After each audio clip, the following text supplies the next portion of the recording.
Hey guys, my name is Jamie or Kool-aid Jammers. If you're into Animal Crossing New Horizons, then you probably already know that there's been an update on February 25th due to the 35th anniversary of the Super Mario Bros.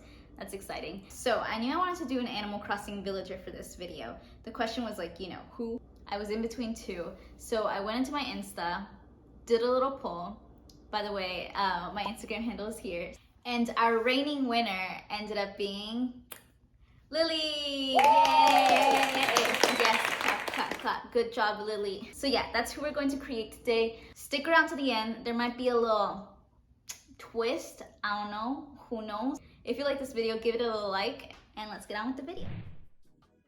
So as always, I'm going to tape parchment paper on my desk for cleanliness, and you'll see later I also use it as a lazy palette. We're going to start off with the green and roll it and mess around with it in your hands to warm up the clay. Please take your time with this step. You don't want your clay too hard. Trust me, you'd be doing yourself a favor by doing this now and making sure your clay is prepped and ready to go. In this tutorial, we're going to be using aluminum again. I've noticed that I like using aluminum with bigger objects and when I want to make sure I'm maintaining the shape while we're working with it through the process. Aluminum can be sort of hard to shape though, so I'm still learning and working out the kinks with it. A big pro about aluminum is that it allows you to use less clay. I'm taking a piece right here, pressing it down a bit with my hand, rolling it out, and laying it over the aluminum cylindrical oval shape we created for the head. Now it's important to know, I don't know exactly what I'm doing here, but it's almost like when a baker is laying down the fondant onto a cake. How to make the base smooth though? I don't know. The sharp edges from the aluminum really gave me some problems, really gave me a headache, so when I figure it out, I'll let y'all know. I took 2 small pieces of clay, tried to make sure they were similar in size, and pressed my thumb on one side of the sphere to create a sort of 3D shape. I then took an X-Acto knife to thin them out to my liking, and on one side we are painting the eyes, so make sure they are flat to be able to do that. Place them on the head and smooth them out as much as possible. Not only for aesthetic purposes, but because we don't want them popping off in the oven. For the body, I took a more neutral colored clay, and this one's fairly easy. Lily's body is basically just a block, but a little more thinner at the top. Place the head on the body, smush it a little so it will stay, and now we're on the limbs. Take a small piece of clay. I like to make it into a little sphere and roll it out. Don't make them too thin, stick them on the body, make sure they're secure, and do the same with the legs. Except, we're going a lot thicker with these. If we want our figurine to stand up by itself, we need a good support system and therefore, we need some good thick legs. Trust me, my Lily had some issues. I think I should have worked on the legs a bit more. You'll see about that shortly. Flatten the bottom of the feet parallel to the desk and we're good to go. We're ready to go and take our creation into the oven.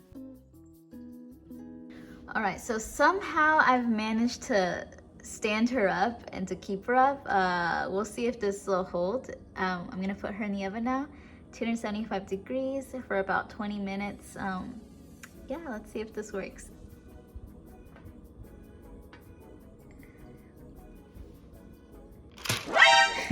So that was a total fail. I ended up having to lay her down while baking and she ended up being fine. She does stand up sometimes when you hit the sweet spot. At this point, I decided I wanted to paint.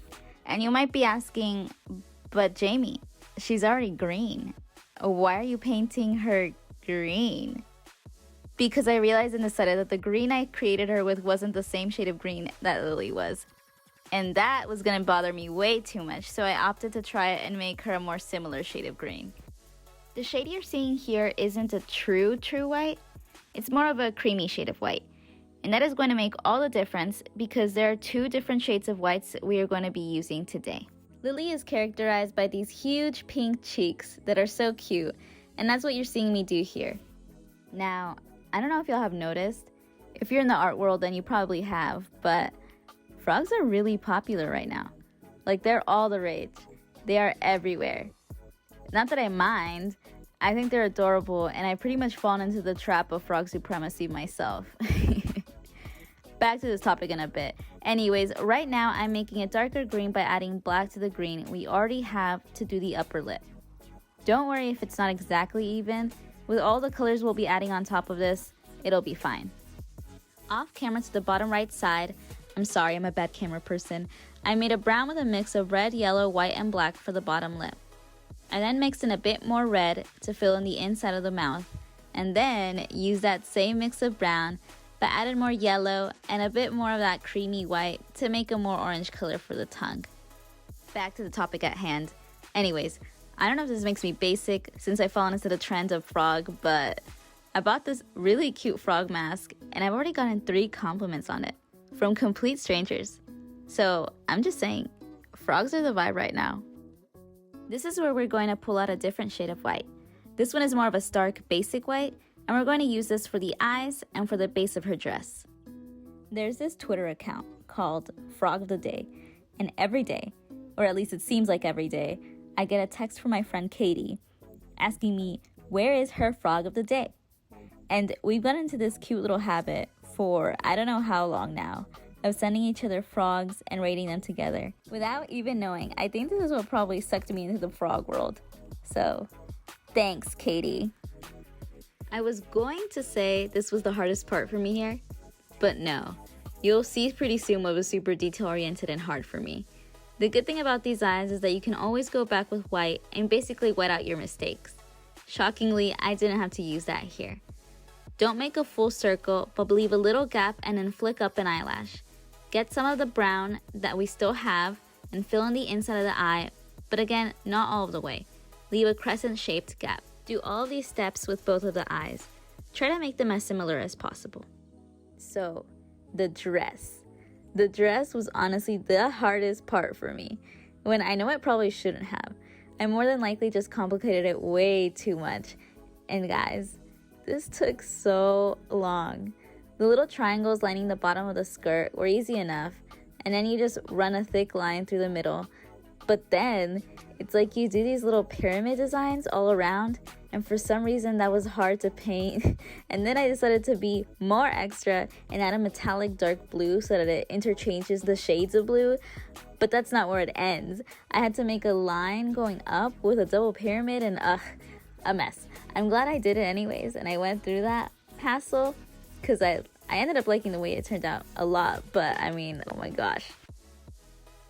So anyways, to change the topic from that stressful subject for me, for those people that play Animal Crossing, how long has it been since you stepped foot on your island? I was doing so good for a long time, and then suddenly I took a long pause. I went in there recently just to download the Mario update, but other than that, I haven't done much, just waiting for the new items to drop. My boyfriend sent me this meme the other day saying something like, me showing up to my town for the first time in a while just so I can get the Luigi clothes. And like the character sitting on a pile of trash, and I laughed. Because it's so true. That's me. That meme called me out so hard. But yeah, I'm really excited for that update. And look, I'm finally finished with this dress. This mask right here, it's a little froggy mask. You are supposed to use an actual medical mask, but we don't have those. So also, please wear gloves, guys, if you're gonna use resin. We just, want to prevent anything from happening, like any reaction to you and stuff. So yeah, please be careful when you're using resin. And here is my finished project, but oh, a twist.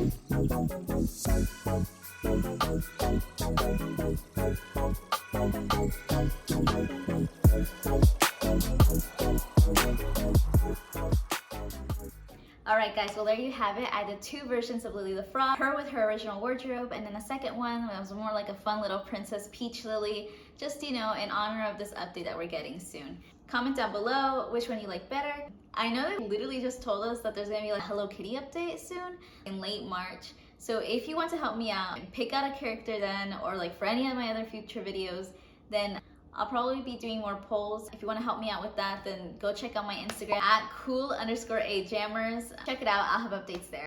I hope you'll have a great day. Thank you for watching, and see you next time.